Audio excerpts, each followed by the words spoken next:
Writing a 7-band IELTS essay is not that tough as you think. It just needs a clear idea, a clear presentation, a logical organization, nice and accurate formation of sentences, variations in your sentence structures, accuracy in your grammar. That's it. Even without using the complex range of vocabulary, you can still score a minimum 7 in your IELTS writing task 2 essay. So in this video, I will discuss step-by-step guide. Either you are a fresher, either you are a beginner, or you have been practicing since long. This video is for both academic as well as general training, as the essay writing criteria, the essay judgment criteria is same for both academic as well as for general training candidates. The only one difference is in the question itself.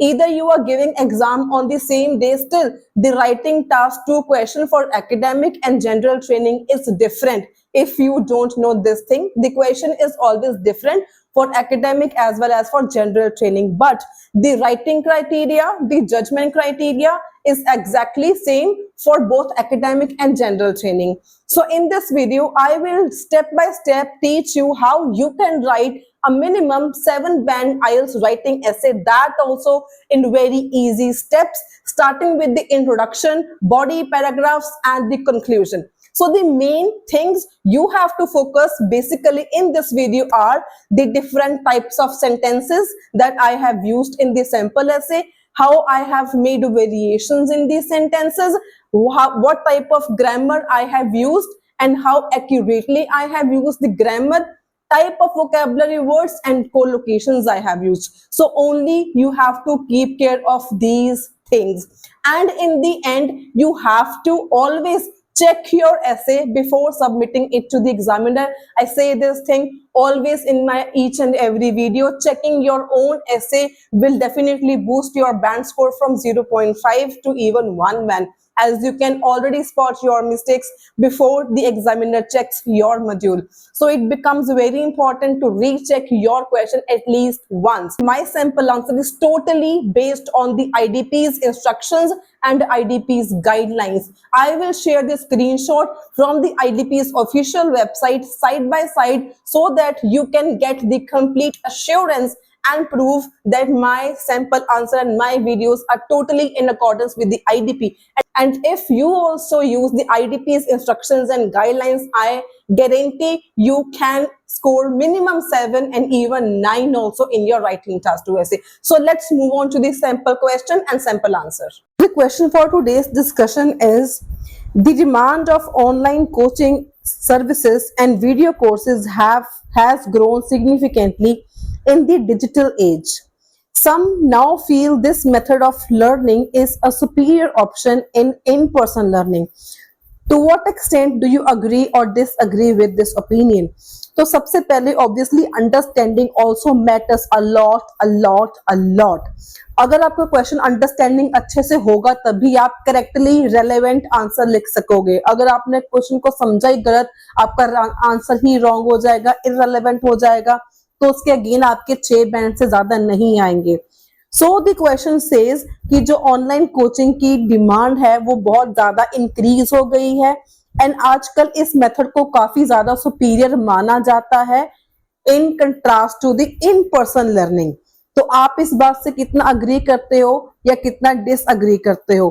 तो सबसे पहली बात, तो अगर आप बोलते हो I strongly agree, अगर आप बोलते हो तो आपका BP1 भी एंड BP2 भी अग्री का बनेगा एंड BP3 आपका बन जाएगा डिसअग्री का, जिसको मैं बोलती हूँ काउंटर अग्रीमेंट. ठीक है जी, एक तो आपके पास ये केस है. सेकेंडली, अगर आप बोलते हो कि आप पार्शली एग्री करते हो, ये भी बहुत अच्छा बन जाता है, प्रिसाइज बन जाएगा एंड टू द पॉइंट बन जाएगा, जो बेसिकली मैं प्रेफर करती हूँ ज्यादातर. तो पार्शियल एग्री में आप क्या आएगा, एक BP1 में एग्री बनाओगे, दूसरे BP में आप डिसएग्री बनाओगे. ये तो हो गई पहली बात. इसके बाद मेन चीजें आती हैं कि आपका format of introduction, format of body paragraph organisation आपकी कैसी होनी चाहिए। So now we are going to look at a 7+ band sample answer आपने कैसे करना है एंड किन किन बातों का आपने मेजरली आपने फोकस करना है। तो सबसे पहले this is the introduction. So in the starting I have written in the modern digital age, obviously technology की बात कर रहे हैं तो मैंने यहाँ पे लिखा modern digital age, the demand for online coaching services and video courses has surged remarkably. So मैंने थोड़ा सा इसको बोला, इंट्रो लाइन मैंने जनरल लाइन मैंने दी, इसके बाद कॉमा डाल के मैंने थोड़ा सा इसके आगे रीजन दे दिया, offering learners greater flexibility and convenience. Online learning के एडवांटेजेस क्या है मैंने उसकी बात कर दी, क्योंकि इससे फ्लेक्सिबिलिटी बहुत होती है एंड कन्वीनियंट बहुत ये मेथड है। सो इसके बाद हमारा आता है आपने रीफ्रेज कैसे करना है। सबसे ज्यादा easy and attractive method of rephrasing, अगर आपके पास दो ओपिनियंस हो तो आपने वाइल लगा के रीफ्रेज कर दो, एक तो कभी रॉन्ग नहीं होगा एंड कंडीशनल सेंटेंस बन जाता है तो इंप्रेसिव वे लगता है। So while some argue that this form of learning has surpassed मतलब बहुत ज्यादा आगे निकल चुका है ट्रेडिशनल इन पर्सन एजुकेशन। तो यहाँ पे मैं बेसिकली ये कहना चाहती हूँ कि कुछ लोग ये आर्ग्यू करते हैं कि ये दिस फॉर्म ऑफ लर्निंग है, तो आप हर जगह ऑनलाइन लर्निंग ई लर्निंग के बजाय you can use this form of learning. इसके बेनिफिट ज्यादा हैं as compared to traditional learning. However others believe that face to face interaction still holds significant value. जो इन पर्सन इंटरेक्शंस है उसकी भी अभी भी बहुत ज्यादा इंपॉर्टेंट वैल्यू है, तो मैंने यहाँ पे रीफ्रेज कर दिया। उसके बाद आ गया I partially agree with this view that online learning provides many advantages. मैं इसको पार्शियली एग्री करती हूँ कि ऑनलाइन लर्निंग के बहुत सारे एडवांटेजेस हैं, लेकिन जो इन पर्सन लर्निंग है उसके भी अपने इररिप्लेसेबल बेनिफिट्स हैं जो कभी रिप्लेस नहीं किए जा सकते। उसके बाद थीसिस लाइन लिखनी है आपने, this essay will explore the strength, अगर आप बोलते पॉजिटिव साइड्स बोलते हो, एडवांटेजेस बोलते हो, नेगेटिव्स बोलते हो या बेनिफिट्स बोलते हो, तो यहाँ पे आप स्ट्रेंथ भी लिख सकते हो। Strengths of both learning models, methods भी लिख सकते हो, मॉडल्स भी लिख सकते हो। Highlighting why a blended approach might be the most effective. तो again this is according to the IDP's format. आपने जनरल स्टेटमेंट दिया सबसे पहले, उसके बाद आपने जनरल स्टेटमेंट देने के बाद आपने रीफ्रेश कर दिया, अपनी पोजीशन स्टेट कर दी एंड आपने थीसिस लाइन दे दी। ये 4 स्टेप्स बोले आईडीपी ने, उसके अकॉर्डिंग ये हमने लिखा। ठीक है जी। उसके बाद हम बात करते हैं कि आपका बॉडी पैराग्राफ आपने कैसे बनाना। BP1 का एक जो फॉर्मेट होता है उसको आपने बहुत ध्यान में रखना है। जो आईडीपी ने बोला, सबसे पहले आपके साथ स्क्रीनशॉट शेयर करने वाली हूँ आईडीपी का। इसमें इन्होंने बोला आपने पील मेथड यूज करना है, where P means main point, E means explain, E means example, L means link और कंक्लूड। उसके अकॉर्डिंग ही मैंने बिल्कुल सेम सैंपल आंसर बनाया है। So let's have a look. सबसे पहले मैंने, जैसे कि आपने देखा स्क्रीनशॉट, आपने हमेशा स्टार्ट करना है with your main point, with your main idea. So मैंने यहाँ पे शुरू किया one of the primary reasons, one of the important reason बोलते हो, one of the primary reasons बोल दो।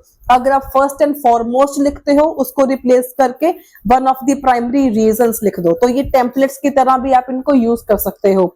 One of the primary reasons online learning is gaining popularity is it's accessibility, मतलब इसको इजीली एवरीवेयर एनीवेयर यूज किया जा सकता है। Second thing, usage of words vocabulary, अगर आप लिखते हो हर बार एवरीवेयर लिख देते हो या आप एनीवेयर लिखते हो, उसके बदले आप क्या लिख सकते हो, एक्सेसिबिलिटी। एनीवेयर एनीवेयर एवरीवेयर को हम बोलते हैं इजीली एक्सेसिबल। एक्सेसिबिलिटी आपने फर्स्ट लाइन में अपना मेन लिख दिया आइडिया। इसके बाद मैं करूंगी इसको एक्सप्लेन भी कैसे। सो लर्नर्स कैन एक्सेस, मतलब एक्सेसिबिलिटी से मैंने एक्सेस वर्ड बनाया।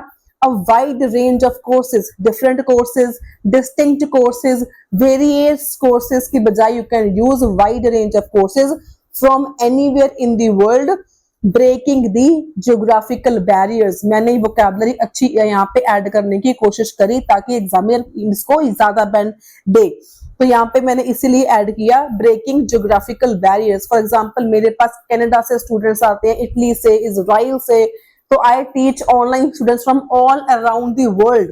सो ये बहुत ऑनलाइन एजुकेशन का बिग बेनिफिट माना जाता है। ठीक है जी। सो उसके बाद आपका आ गया, उसके बाद आगे मैंने इसको कैसे किया explain. This is particularly beneficial, मतलब पर्टिकुलरली वो किन चीजों के लिए बेनिफिशियल है ऑनलाइन चीजें, for individuals in remote areas, जैसे मैंने बोला मेरे पास दूर दूर से ऑनलाइन स्टूडेंट्स पढ़ते हैं, और दोज विद बिजी स्केड्यूल्स, जिनके बिजी स्केड्यूल्स होते हैं ज्यादा, या तो दूर वाले एरियाज में रहते हैं, दैट मीन्स दूर रहना मतलब रिमोट एरियाज में रहते हैं, as they can study at their own pace and convenience. उनके लिए बेनिफिट क्यों है? क्योंकि वो अपने हिसाब से अपनी स्पीड के अकॉर्डिंग ऑनलाइन क्लासेस को ले सकते हैं, ऑनलाइन स्टडी वो कर सकते हैं। बेसिकली आपने क्या किया, मेन पॉइंट बताया प्लस उसका आपने इफेक्ट बता दिया भी ऐसा करने से क्या होता है। उसके बाद मैंने लिखा further more online platforms often provide diverse materials. Online जो प्लेटफॉर्म्स होते हैं वो आपको डाइवर्स मटेरियल प्रोवाइड करते हैं। फॉर एग्जांपल वीडियो ट्यूटोरियल्स होते हैं, क्विज होते हैं, इंटरैक्टिव एक्सरसाइजेस होती हैं, which can enhance learning experience. मतलब आपके लर्निंग के एक्सपीरियंस को इंटरैक्टिव बनाने के लिए बहुत अलग अलग मटेरियल होता है, स्टडी मटेरियल होता है। For instance, websites like Coursera, Udemy offer thousands of video courses on various subjects catering to a global audience. Global मतलब worldwide audience. मैंने 2 courses की, 2 websites की मैंने एग्जांपल दे दी और बता दिया कि ये आपको बहुत सारे कोर्सेज ऑनलाइन प्रोवाइड करते हैं अलग अलग सब्जेक्ट्स के ऊपर, जो ग्लोबल ऑडियंस को फायदा देते हैं। इसके बाद मैंने कंक्लूड कर दिया, जैसे कि आईडीपी ने बोला था, आपने लिंक करना होता है, कंक्लूड करना होता है।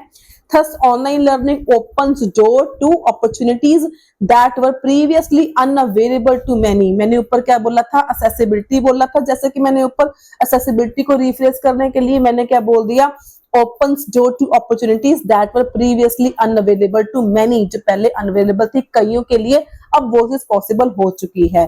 तो मैंने पूरा आईडीपी के स्ट्रक्चर के अकॉर्डिंग बॉडी पैराग्राफ को भी मैंने कंप्लीटली स्ट्रक्चर किया, सेंटेंसेस की नाइस फॉर्मेशन लिखी मैंने, एंड मैंने गुड वोकैबुलरी यूज करी, अच्छी कोलोकेशंस यूज करी, गुड ग्रामर मैंने यूज करी। इसके बाद बात करते हैं बॉडी पैराग्राफ 2 की। अब इसमें मैंने एक बात करनी है ऑफलाइन लर्निंग की, that means in person learning की। तो जब आप 2 कंट्रास्टिंग व्यूज लिखते हो ना, अलग अलग आइडियाज लिखते हो, तो आप कंट्रास्टिंग फ्रेज के साथ शुरू कर सकते हो, कंट्रास्टिंग कनेक्टर के साथ शुरू कर सकते हो। जैसे मैंने क्या लिखा, डिस्पाइट दीज एडवांटेजेस, भी इतनी एडवांटेजेस होने के बाद भी, बजाय भी, इन पर्सन लर्निंग जो है वो आपको ऑफर करती है ऐसे एसेंशियल कंपोनेंट्स जो online education can not fully replicate. जो इररिप्लेसेबल वर्ड मैंने इंट्रो में यूज किया था, उसी को लेके मैंने यहाँ पे लाइन बनाया, मैंने मेन आइडिया बनाया कि बजाय इतने ज्यादा एडवांटेजेस होने के बावजूद भी इन पर्सन लर्निंग आपको ऐसे एसेंशियल कंपोनेंट्स प्रोवाइड करती है जो ऑनलाइन एजुकेशन कंप्लीटली आपको रिप्लेस नहीं कर सकती। रिप्लेस मतलब रेप्लिकेट नहीं कर सकती। Again, good usage of vocabulary, words and sentences की फॉर्मेशंस पर आपने खास ध्यान देना है। अगर आपका टारगेट मिनिमम 7 है तो 7 है, 7 से अबव है तो कोशिश करो इस वाले ऐसे आइडिया लेके इस ऐसे तरीके के वोकैबुलरी वर्ड्स यूज करो। बहुत ज्यादा कॉम्प्लेक्स नहीं, बहुत ज्यादा बेसिक नहीं, थोड़े से ऐसे वर्ड्स जो हम इजीली हमें सुनने को मिलते हो, पढ़ने को मिलते हो, ऐसे words. So traditional classroom setting of fosters direct interaction between students and teachers. बहुत कॉमन आइडिया है कि अगर हम ऑफलाइन लर्निंग करते हैं तो डायरेक्ट इंटरेक्शंस होती हैं बिटवीन स्टूडेंट्स एंड टीचर, जिसकी वजह से क्या होता है, which lead to immediate feedback. आपको ऑन द स्पॉट फीडबैक मिल जाता है, डाउट्स की आपकी क्लैरिफिकेशन हो जाती है। अगेन मैंने क्या करा, मैंने अपना मेन आइडिया लिखा, उसके बाद उसका इफेक्ट क्या है मैंने वो लिखा। आइडिया क्या था, इंटरैक्टिव बनता है, उससे क्या होता है, इंटरेक्शंस होने से क्या होता है, आपको ऑन द स्पॉट फीडबैक मिल जाता है एंड आपके डाउट्स की क्लैरिटी हो जाती है। तो कॉम्प्लेक्स सेंटेंसेस बनाने के लिए सबसे अच्छा मेथड यही है, आइडिया प्लस योर इफेक्ट, हमेशा जैसे मैंने यहाँ पे बनाया। सो उसके बाद additionally face to face learning creates a collaborative environment. Again मैंने आइडिया बना दिया, आइडिया क्या था मेरा, कोलैबोरेटिव एनवायरनमेंट। उसके बाद मैं बताऊंगी उसका इफेक्ट क्या है।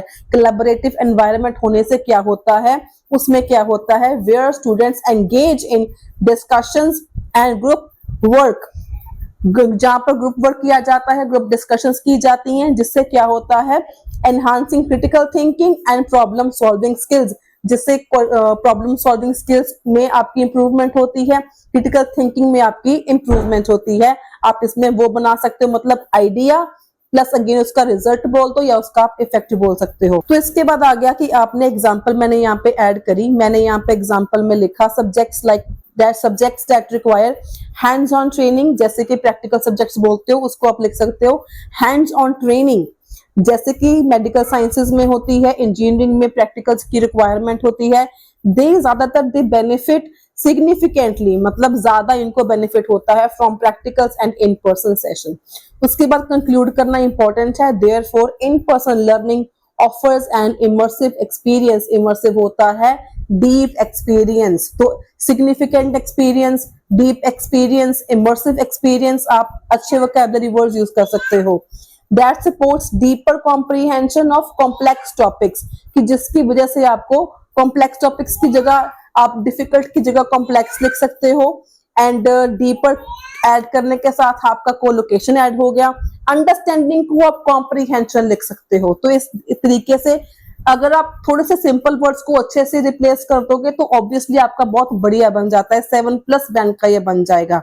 तो according to IDP again I have started with the main idea, उसके after that I have explained in 2 sentences by making them complex and adding some effects.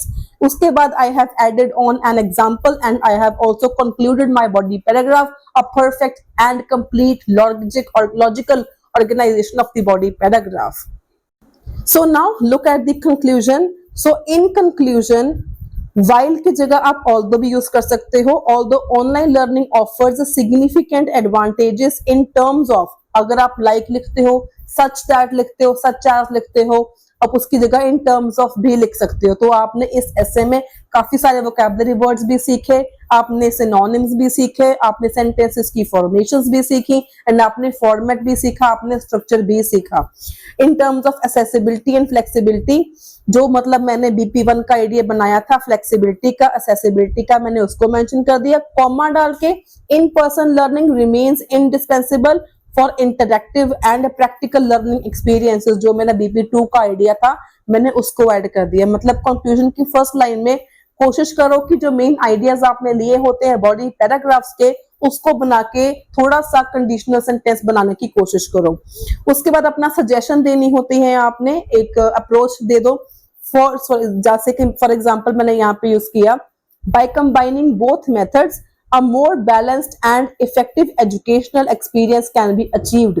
अगर आप दोनों मेथड्स को कंबाइन करेंगे तो ज्यादा balanced and effective educational experience हम achieve कर सकते हैं। Therefore thus a hybrid learning, collaborative approach बोलते हो आप, बैलेंस्ड अप्रोच बोलते हो आप, उसकी जगह पर आप हाइब्रिड भी यूज कर सकते हो। Again this synonym balanced, collaborative, hybrid, these are all synonyms. Hybrid learning model incorporating the strength, मतलब जो benefits होते हैं of online and in-person teaching appears to be superior option in today's evolving educational landscape. Evolving educational landscape, again good usage of vocabulary and collocations. So this is how आप भी 9 brand का ऐसे बहुत simple way में, easy way में लिख सकते हो, just by replacing your basic simple vocabulary words with some good vocabulary words and adding variations in your sentences, not adding too much of phrases, and organizing your body paragraphs and your complete or say essay in complete organization. So अगर आपको इस video से कुछ सीखने को मिला हो, कुछ इंफॉर्मेटिव लगा हो, do give it a thumbs up, share as much as you can with your friends and anyone preparing for IELTS. Do subscribe my channel for more latest upcoming videos on IELTS. And अगर आपने ये 2 videos नहीं देखी, GT Task 1 के templates and GT Task 1 का sample answer, must watch these videos as well if you also have your exams in the coming days. So until then, stay happy, stay healthy, and all the very, very best for your IELTS exam.